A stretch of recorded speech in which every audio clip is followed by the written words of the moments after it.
Welcome to Treble the Trouble with your hosts, crochet designers Faye, Helen, and Amanda. Hello and welcome to episode 7 of Treble the Trouble. I can't believe we're on 7 already and it is now July. Welcome back to Amanda, who is joining us for this episode. Some of you will remember Amanda from the May episode where we did an interview with her. She's of Itchy Crochet and we're welcoming Amanda to the Treble the Trouble team. So thank you, Amanda. Welcome. We would also like to introduce you to Sam of Chain Creations, who is joining us as a co-host for this episode. And the topic this month, we are talking about CE testing and UKCA testing, which has been brought in this year after the whole Brexit debacle at the end of 2020. So what is CE testing and UKCA testing? I don't know a lot about it, but I'm led to believe that it is a legal requirement, safety standard testing, normally aimed at anything that could be considered suitable for children. Am I right, Amanda? It's everything that's ever sold, but with regards to us, yes, it's toys, soft toys. If something is an art doll, it is exempt, but there are very strict rules as to how you can class something as an art doll. Very interesting.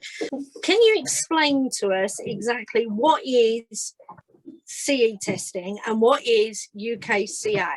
They're very similar, I'm led to believe. I don't know about the UKCA, so I will hand over to Sam with that one. But it is basically testing a soft toy or any toy to make sure that if a child pulls at it, chews on it, throws it around the room, bits aren't going to break and create a hazard. So there'll be no like small parts coming off that a child could choke on. If it manages to come in contact with fire and sets alight, that the child can let go of it before they're injured. All that sort of safety stuff. Is that the same with the UKCA, Sam?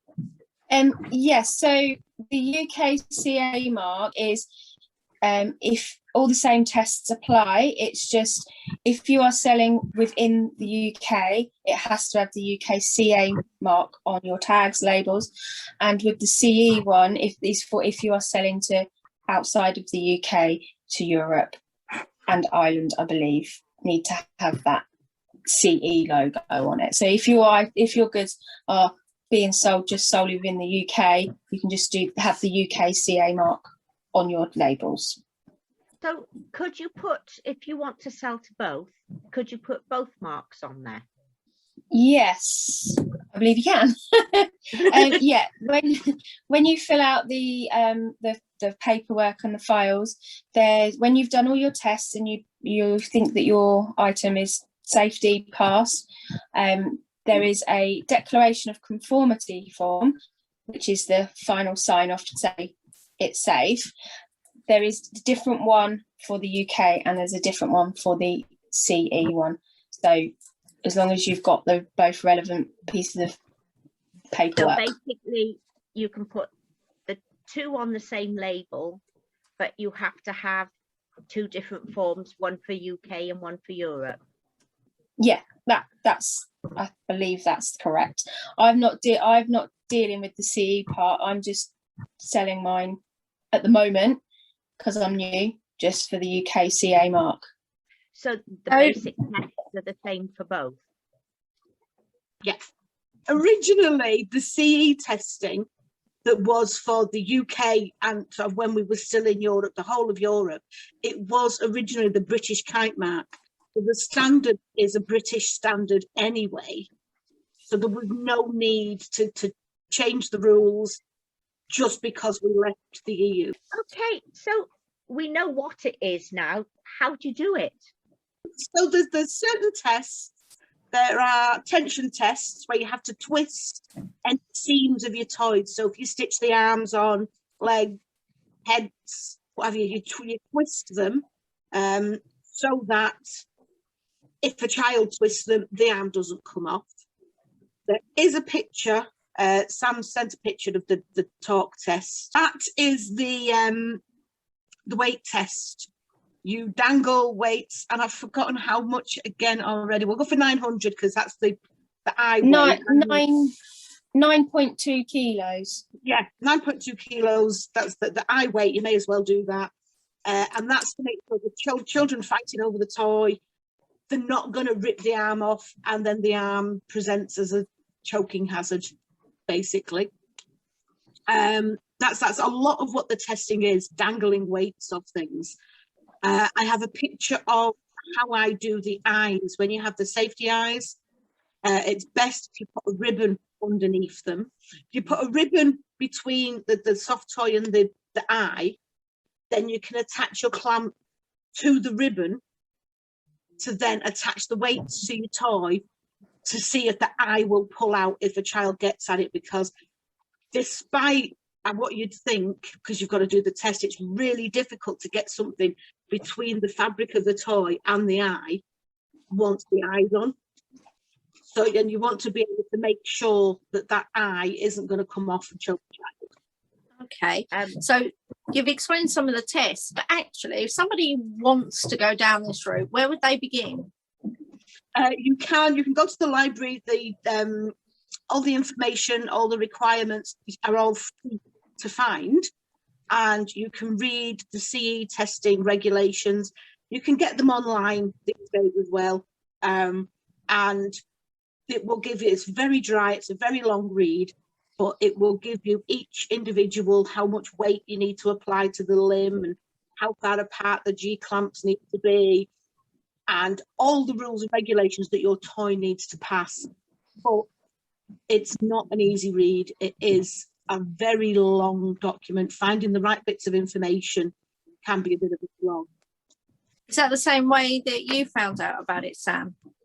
Yes, so I purchased the pack, from Performance, which then you download all the information, all the files.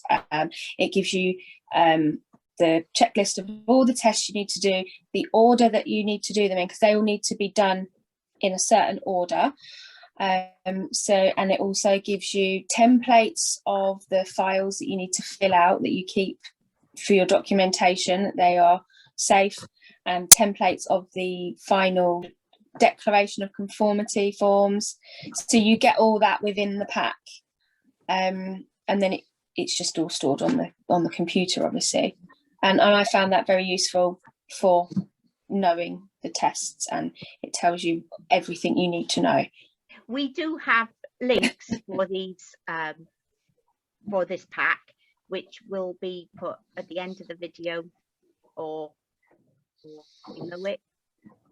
Yeah, underneath it. That's it. So, do you have a favourite part of this testing? Fire. I like the Fire. Yeah, Is it a whole new hobby? it can be. Yeah. Yeah. It's very it's actually quite therapeutic, I find. It's good probably to do it on a day when you're feeling a bit like you need to let some anger out, some aggression. Set fire to your toys. I didn't feel like that at first. At first I was like, oh, I'm gonna have to set fire to my poor creation. You know, it was quite wrenching at first, knowing that you've got to do that, because you've put all the time and the effort into making the item. And obviously it's 2 items you have to do. So it's quite, but Why do you have to do 2? so you have to do 1 washed and 1 unwashed. And you have to perform do, the same tests on both? yes. You do all your tension and your torque tests and all the necessary tests first, and then you would wash one, and then you do it all again on the unwashed one, on the washed one, and you set fire to both of them. Do you get the same results, or do you tend to get very different results between the 2 samples? I got different results. Oh, so my, okay. you know, my lovies, the before and afters, Let me grab them. They are crocheted to the same tension, and the skull one was washed and it shrank in the wash. When it came to the burn test, they burned the unwashed one burnt a lot quicker. It was still well within guidelines, but it burnt more. You can see that it's got the bit missing at the bottom and its head's coming off. So the washed one was actually more fire safe than the unwashed one. I found the same on my ones as well. The ones that were washed were better. I wonder whether that's because there are certain chemicals in the yarn which get washed out on the first wash. The other thing might be because, especially with the cotton ones, they've shrunk, so they've tightened up, so there's not quite as much air in between the stitches. I assume because they tightened up, because Right. my bears all had the same burn rate, and my inchoates, when I did them as well, they had the same burn rates, but it was just the lovies that burnt differently. Because they were cotton. Yeah. That one's probably down to the tightening up. But Sam said, you said yours burnt a little bit differently as well. Yeah, they did burn differently. Not massively different, but there was a slight difference in just a few seconds in difference. But obviously they were all well within the safety requirement. I think we got a video of somebody setting something on fire. I have a pig puppet that was tested for the flame testing.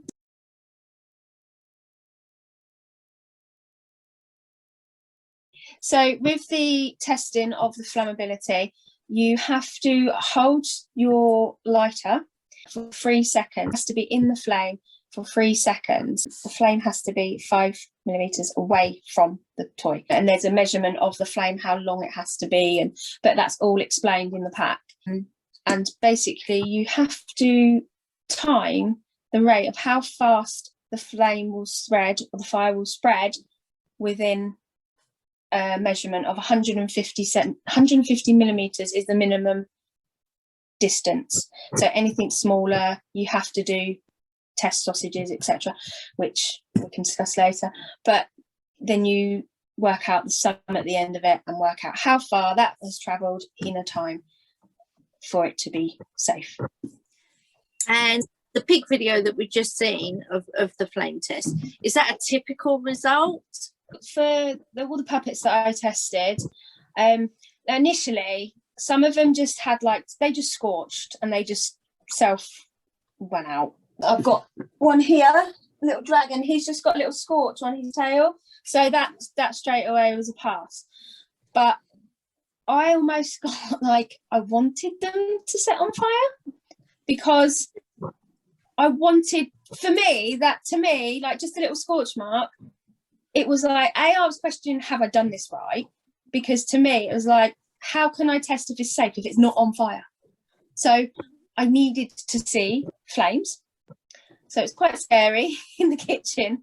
So I did really go to town on them, because I wanted to see that result, and I wanted to get that sum and work out, yes, this is definitely safe. But obviously I'm led to believe a scorch mark is fine. But hey, if I can set fire, I'm gonna. So have you had any puppets actually go up in flames, as it were? Yes, I had the sheep puppet that I did. That went up scarily, but scarily again, it was still within the safe zone.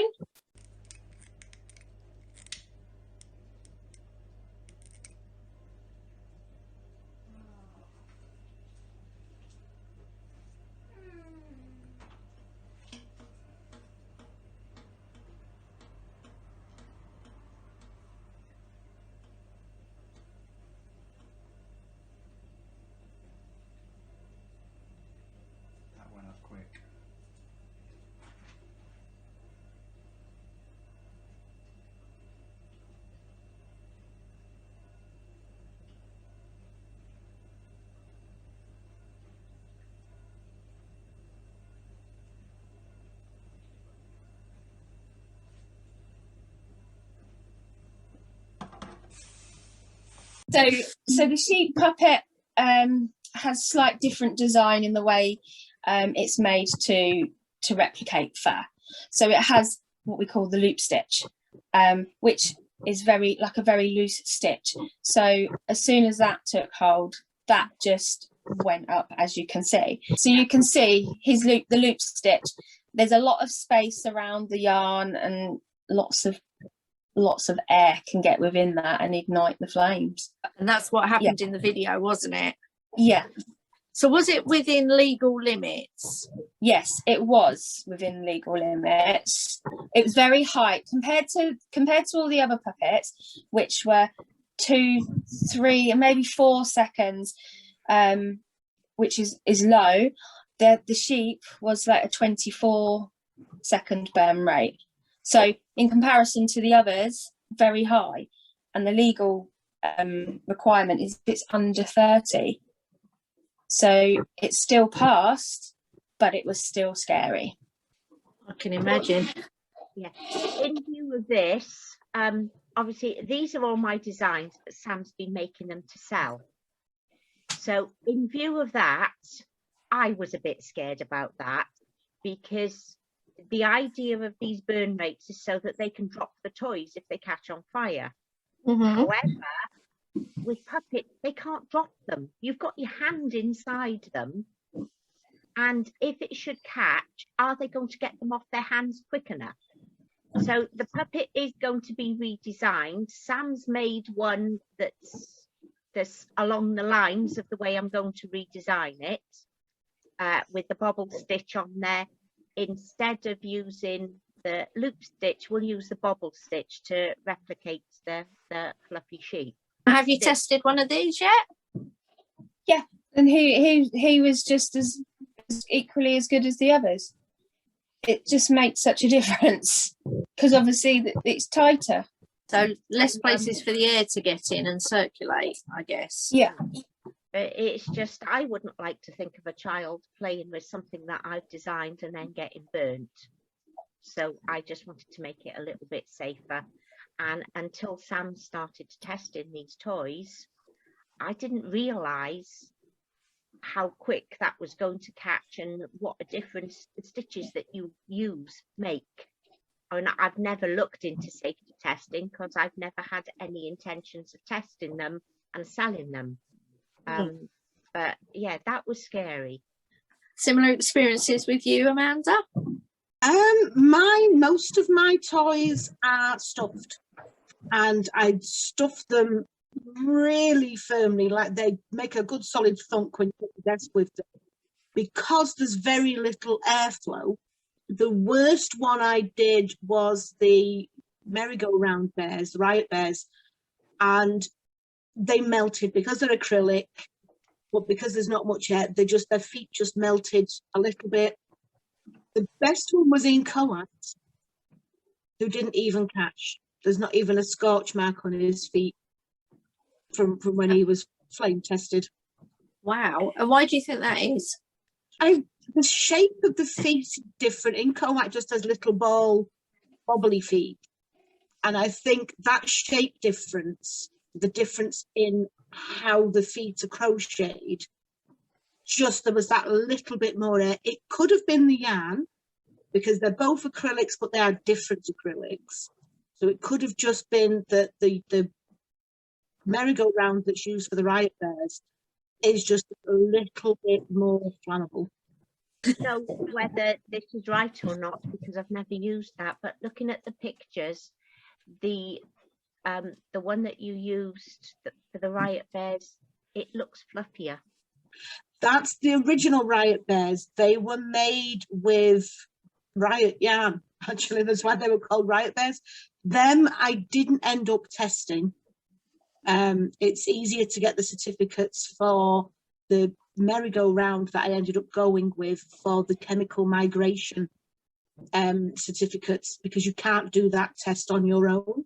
So you have to get that tested in a CE testing lab, or some manufacturers have it on their websites. If you email them, they will send you the certificates. I couldn't get certificates and I couldn't afford to test Riot, unfortunately. Right. what is chemical migration? Chemical migration is, putting it bluntly, if a child sucks this bear, will it kill them? There are certain chemicals used in the dyeing process of fabrics and yarns that are harmful, and they have to be within a certain tolerance level for you to be able to make children's toys out of them. And they test when you get it wet. I think this is how they test it. When you get the yarn wet, residues come out in the moisture, and you just haven't got, unless you've got a mass spectrometer in your kitchen, I don't know, you can't do that one at home yourself. So you have to get these certificates from the companies that make the yarn. Yeah, you can get them from the companies that make the yarn. You can send samples off to a testing house. They usually charge between £30 and £50 per colour. And you have to do at least 3 colours of a specific brand to just sort of cover your bases, to say, like, you know, these 3 colours have been fine, the rest will be fine, probably. So if the companies don't supply them, this can work out quite expensive. It can. There are certain Facebook groups that club together. They work as a community.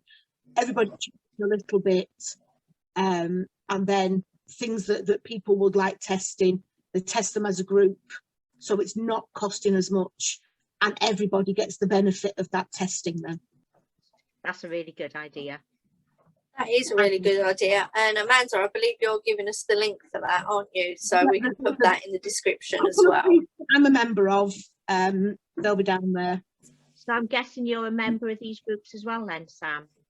I'm a member of one of the groups, because when I decided to start out, and you very kindly put me in touch with Amanda as a mentor, she sent me the link to the group. You have to join the group, you have to, it requests that you send a picture of, like, maybe an item that you wish to test.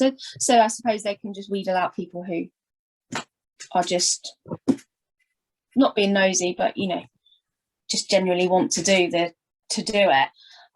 So you have to answer some questions and get authorized into the group. And I found it very interesting, actually, because it's just opened my eyes completely to what you need to do, and like what is deemed as needing testing. Like Faye and I were chatting earlier about key rings, like, you know, toy testing key rings and things like that. And that's not something I would have thought about, because to me it's a key ring, but it's not. It's deemed as having play value. If a child can look at it and think, I could play with that, it needs testing. So the group has been very interesting. So it's not always as simple as you've made something and you advertise it as this is not a toy. If it's deemed to have playability, even if it looks like a toy, but you're selling it as not a toy, that still doesn't really cover you, does it? I wouldn't feel comfortable saying this is not a toy. So this key ring, I wouldn't feel comfortable just writing to someone this is not a toy, because, you know, we all know what kids are like. It is a toy, isn't it? You know, I think Amanda likes your key ring. Give me. I mean, I'm sitting here just playing with it now. I'm sitting here playing with it now. It's a toy. But yeah, so it's just interesting seeing what, you know, because everyone sees things differently, and what one person thinks is okay, another person thinks isn't okay. And it's just nice to sort of feed off of other people's views. That goes for local trading standards officers as well. So you can market something as an art doll, or this is not a toy, this is an ornament, this is for display. But from one county to another, the trading standards officials will have different rules. So that the rules range from, if you clearly mark it, this is not a toy, this is not intended for children, and don't display it with toys, then you can say that it's not a toy, you don't need to test it. Another county council will say, actually, it has to be permanently attached to a non-movable plinth or stand in some way, so it can't actively be played with. And some councils are easier to get hold of with this. Some councils will charge you just for the consultation. So if there is any inkling of playability with anything, it is easier, it is faster, it is cheaper to test it. And at the end of the day, that covers you yourself as the maker, doesn't it? Yeah. And just your peace of mind, isn't it, knowing that you've sent something out there into the big wide world, and your peace of mind is that you've tested it, and it doesn't. It's not actually as difficult as people think it is. Then nowhere near difficult. One of the reasons I don't make things is because, as far as I'm concerned, people won't pay me what they're worth. But the other reason is that I didn't want to go down the CE testing route and things. So, you know, I just design the stuff and then give it to Sam to test. Yeah, I've got a bag of stuff downstairs waiting to be tested. It's just getting the time to do it all. It's actually quite easy. Yeah. You just got to know what you're doing. Yeah. And to do that, you need the pack. Yeah. It's a lot easier with the pack, the conformance pack, and one of the Facebook groups, they do their own pack as well. It step by step lays out the instructions. You can do the testing in an afternoon. Yeah. So the only time consuming part is making the object, isn't it? Yeah. So how much was the pack? Did anybody mention that? I bought mine recently, obviously, during the lockdown, and it was £48 in total for the pack, and it's just instant download. It's £40 plus VAT, so yeah, £48. And that's a one-off fee. One-off fee. You don't have to pay like something extra every year or so. Just a one-off fee, I suppose, unless anything drastically changes, and then they've got to update it, and you have to update it. I guess you'd have to pay out again, but as that was just a one-off fee of the £48. And then equipment wise, I purchased some G clamps to do your torque testing, and a lighter, because I don't have a lighter. So yeah, some G clamps and a lighter was my biggest, cost for doing that. So it's easy. Yeah. So is there a way to, like, if I can see you've got like all the puppets in the background, so they're all similar things. Is there a way to like combine elements from different products? So rather than having to make two of a range of 7 items, is there a way that you can sort of reduce your making time? So with the puppets, there's a couple that are very, very similar. And if there's not huge differences, you can test all together. So in Incoite's hoodies, although the top is all different, the bit attached to the Incoite is the same on them all. So that wouldn't affect the burn rate differently, no matter which hoodie it was I used. So I did a test hoodie, which was a little frog, had little googly eyes, and I did the flame testing on that. But afterwards, I did turn the hoodie upside down and test the snowman, because he's got a stuffed hat on, and tested a couple of different types. You can do, so if you're doing an Incoite, you put an antler on one side and the ear of something else on the other side for testing. But also, if your test item is too short and you can't do the flame test, you can do a test sausage. With this one, that was for my woodland creatures, I did a hybrid test sausage. So it's got the elf hat on and an elf ear and there was a reindeer antler and the angel's wings, all in entirely the wrong colours. But I could then use that to test all of them in one go. So I didn't have to make an elf, an angel, a reindeer, a hedgehog, and all the rest. It was just one test sausage done, out of the way.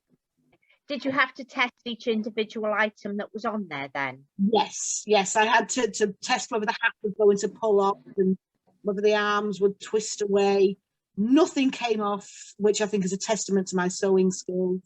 And they're all perfectly safe.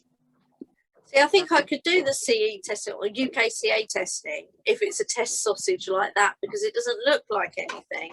I don't think I could test anything that I've actually made because I can't bring myself to do things like that. It's funny you say that. There's a lady who sells on Made Me. I don't know if you've seen that. She posts pictures of her items for sale that are tested. Her husband does the testing because she can't bring herself to do the testing. So she crochets and makes lovely items, and her husband does the testing.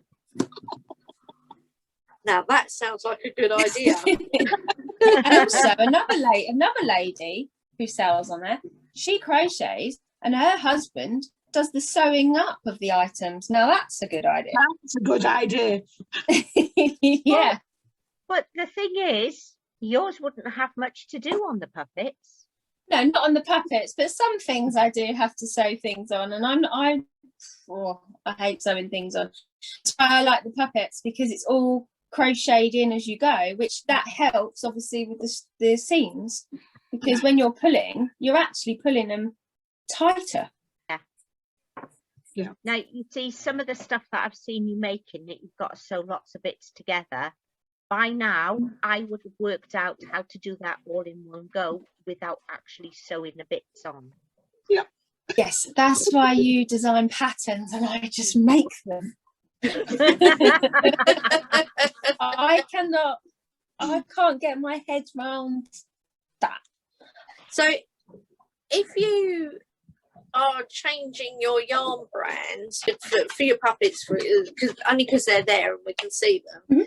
So if you were changing your yarn brand from one that you've used for a long time and now you're going to go and use a different yarn brand, does that mean you have to go through the whole testing process over again? Yes, you do. So these ones all need testing. So these are all made in different yarns to the ones that I've already made and tested and are fine. So these are due to be tested. I've just got to make the extra one. So I've got 2 of each in that particular brand. So you have to do all the testing again, as if it was a new item. Is that the same with stuffed toys? If you change the stuffing? I actually have demonstration items. So they have the same pattern. Mm-hmm. This one battles in his yarn. I never did get around to finishing the testing because I don't have the chemical migration certificates for him. I was going to get them and then life got in the way. But that would definitely burn differently to that one because there is foil yarn. Sort of little sort of plastic shiny sparkly bits, and it's that if you use a different yarn, they've dyed it with different chemicals. It's, you know, from first-hand experience, they're not always the same thickness, even though they all say double knit or all say 4-ply. That's not the most reliable measure. And if they've used different chemicals, those different chemicals may have different flammability rates. So we've mentioned that you need labels on your stuff to show that it's tested. So what else do you need to put on these labels? If you are having your label as a swing tag label, which is the route I've gone down for various reasons, you need to have where it says please remove tag as a warning to remove it, because obviously you wouldn't give it to a child with a tag. You need to have the washing instructions clearly labelled UKCA mark or the CE one, whichever one is relevant, or both. That has to be a certain size, a minimum size. And then you have to have a space for the model number or batch number, depending on how you reference it within your documents. So each item has a unique model or batch number. So it can all be traceable if there's a problem and someone needs to come back to you. You can easily look up which item it was that you sold and to, you know, what item it was and when it was made. So that's on one side of the label. And then on the front of mine, you have to have your address, which can be abbreviated version like that one is with your door number and postcode, and business name. And obviously I've gone down with the social links for advertising purposes. So this is a swing tag, I guess. Yes, these are swing tags, so they can be removed. You can do sewn in labels, but they have to be, if you go for sewn in labels, obviously they have to be compliant, and you have to obviously test your toys with them sewn into them. Right. Whereas a swing tag, you just poke it through a hole. Yeah, just attach it to the item, and then they can be removed, and obviously, as it says, retained for future reference. So they can contact you or trace you if needs be. We see a lot of stuff for sale online, right, that hasn't been tested. What could happen if something like that, for example, if you hadn't tested these puppets and you sold one and some child got injured because you hadn't tested it properly and there was something wrong with it? For example, I know the puppets don't use eyes, but say one of the bears, one of the eyes came out because it wasn't attached properly and you hadn't tested it. What could happen? You can get fined. I've got a euro, I only know the euros, up to 15,000 euros fine. And that's not even if somebody gets hurt. If trading standards go and visit the craft fair you're at, or buy your items off the internet and then non-compliant, up to 50,000. And worst, you can have your means of production removed. They can seize all of your yarn, your crochet hooks, even your darning needles, and take the whole lot away from you, and you will not be allowed. That's Yeah. We shall not be moved. That is worse than the fine. No one will take my crochet hooks. So trading standards can go around and buy stuff and you don't know that they're buying it for trading standards purposes. They don't usually. They will. If you're at a craft fair, they will show up and say, "Hi, we're trading standards. Are your toys CE tested?" And if you've got your label and everything, they assume that you are tested. You don't have to show them your declaration of conformity there and then, but they can buy your items, test them, and ask to look at your files at any time. Right. So it is a bit of a minefield, isn't it? Because there's so many people out there selling stuff that aren't. Yeah. They are just lucky. If you don't get caught selling non-tested toys, you're just lucky.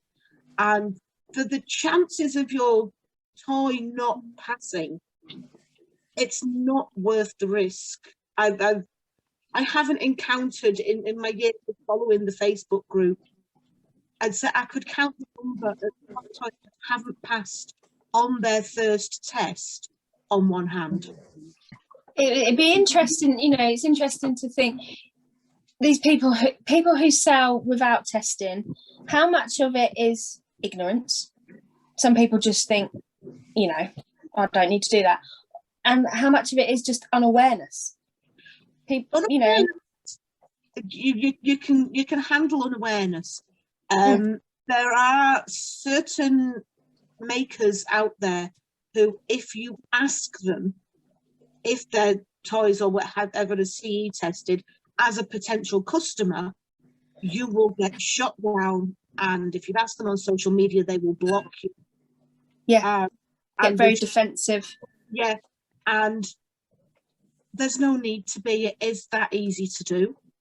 Yeah. But as a parent, or, Yeah. or anyone buying, a grandparent, a parent, whatever, you're within your rights to ask, aren't you? Like, because naturally you want to purchase something that is safe.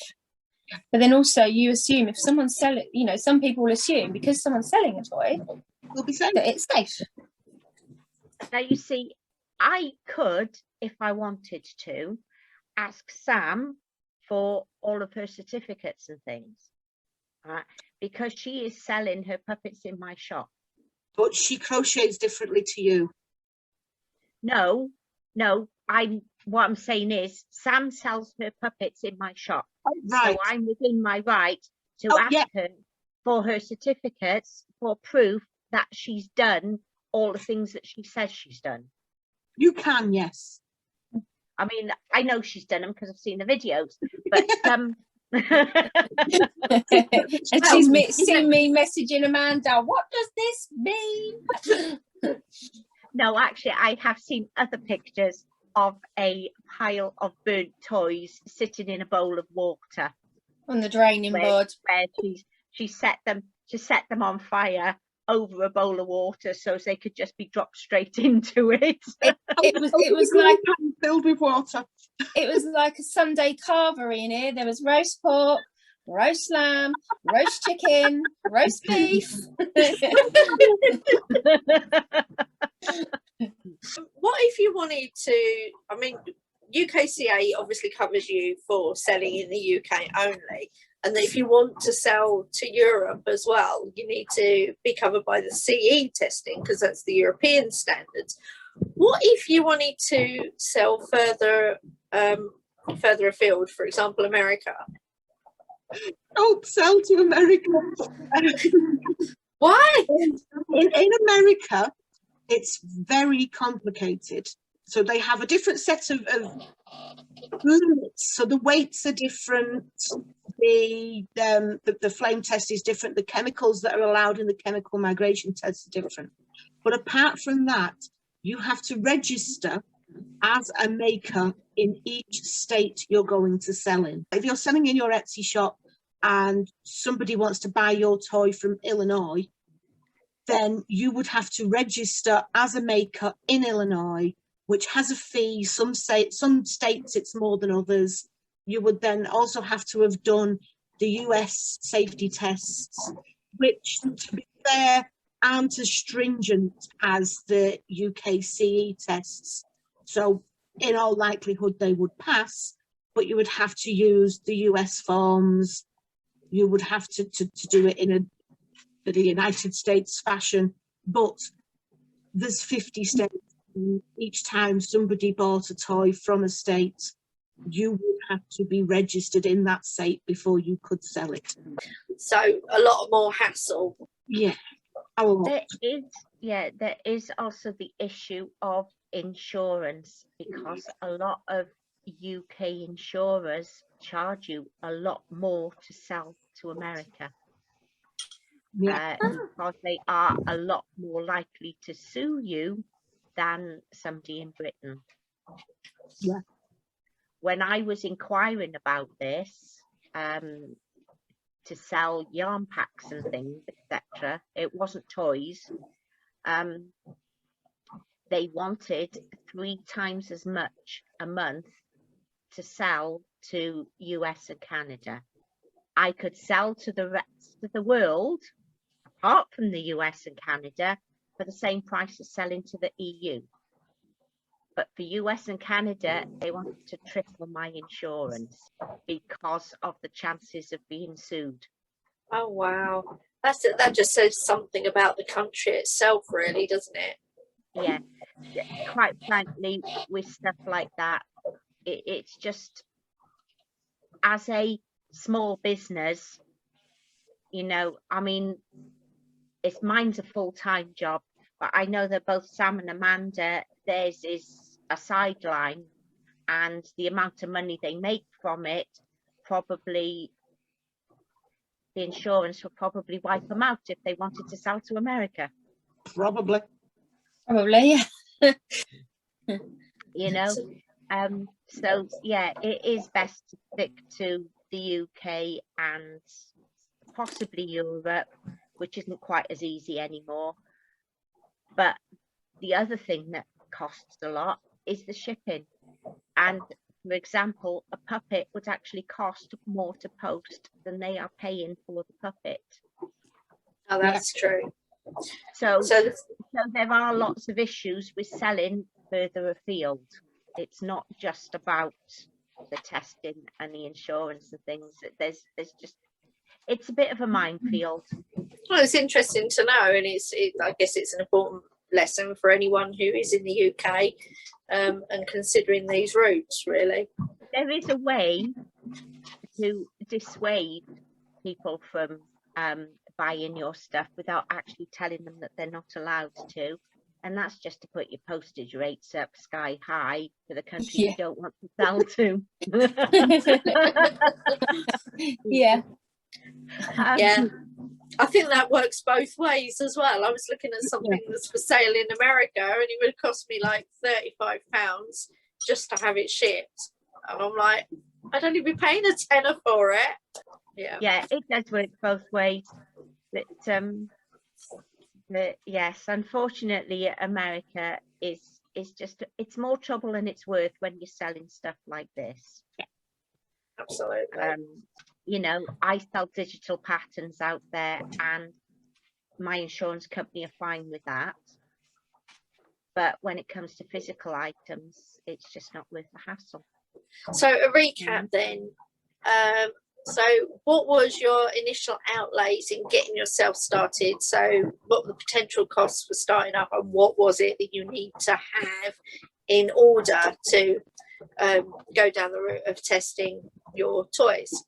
So for me, I purchased the conformance pack online. Originally purchased the wrong one, because I just got the conformance toy testing pack, and there is a separate soft toy testing pack. So I was looking through for all the, you know, where do I find these tests, and I couldn't find them, and I was messaging Amanda, and she was probably getting fed up with me. And that's when it turned out I'd got the wrong one, but they were very good, and because I'd only done it like a few days ago, they sent me the right one. So the conformance pack, £48. Some G clamps off of Amazon, I think they were about £5 for a pack of various size ones, and a lighter from the supermarket. Already had a bag for life for doing the weight testing, and I already had some scales, some Treble scale. So when you said you did your testing with a bag for life, what did you do? So I clamped the puppet with the clamps. Yeah. So the two clamps which I've got in the pack. The scales I already had because I use them for traveling on holiday because I'm an excess packer. And then just hung the bag for life off the scales, like just a shopping bag, and then gradually filled it with various items that amounted to 9.2 kilos. So tins of baked beans and various items out of the cupboards, bottles of gin, bottles of lemonade, all weighed out to 9.2 kilos. You don't have to go and buy special weights then. No, it was just stuff from within the cupboard. You just need a trip to Sainsbury's for those bottles of gin. Well, I already had quite a few from last lockdown.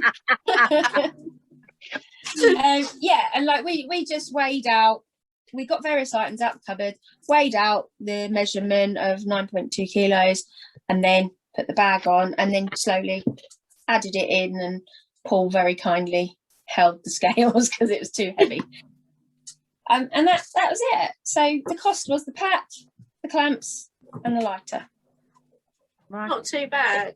Is there any extras that you've got, or is that much the same kit? That's pretty much it. I already had the lighter. I was a little bit sneaky with mine. I didn't have the weights I had the hanging scale, and if you have the strength, you can pull it until it reaches the right weight, but you do have to hold that weight for, I think it's 4 seconds, it might be longer. So you 10. have to be able to, is it 10? 10 seconds. It felt like 4 years. Yeah.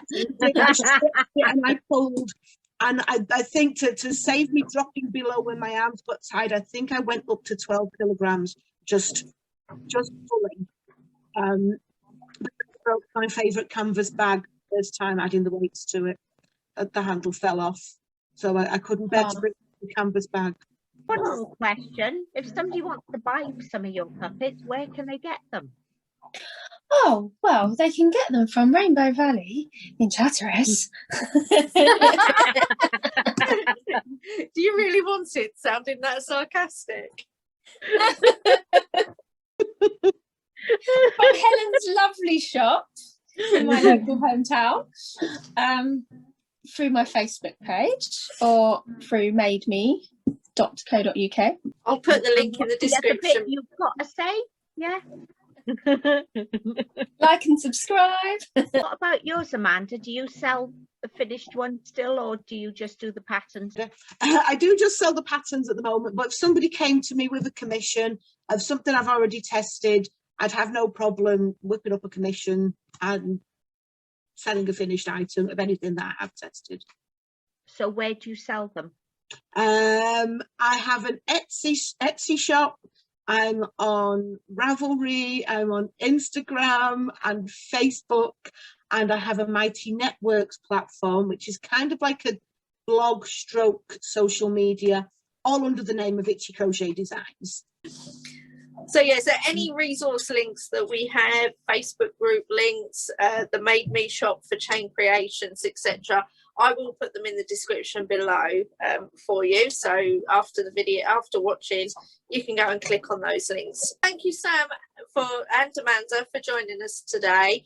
Like I said at the beginning of the chat, Amanda is now a part of the Treble team, so you will be seeing a lot more of Amanda and Sam, co-host.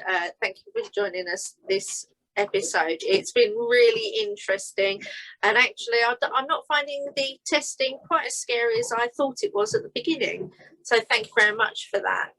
Next month, so episode 8, crumbs, August, is going to be Treble the Trouble with history of crochet, and we have a special guest joining us for that one. So thank you very much for watching. We hope you've enjoyed it. If you had, there's a thumbs up button down there. Can you give it a like, please? Feel free to comment and give us your feedback in the comments thread below the video.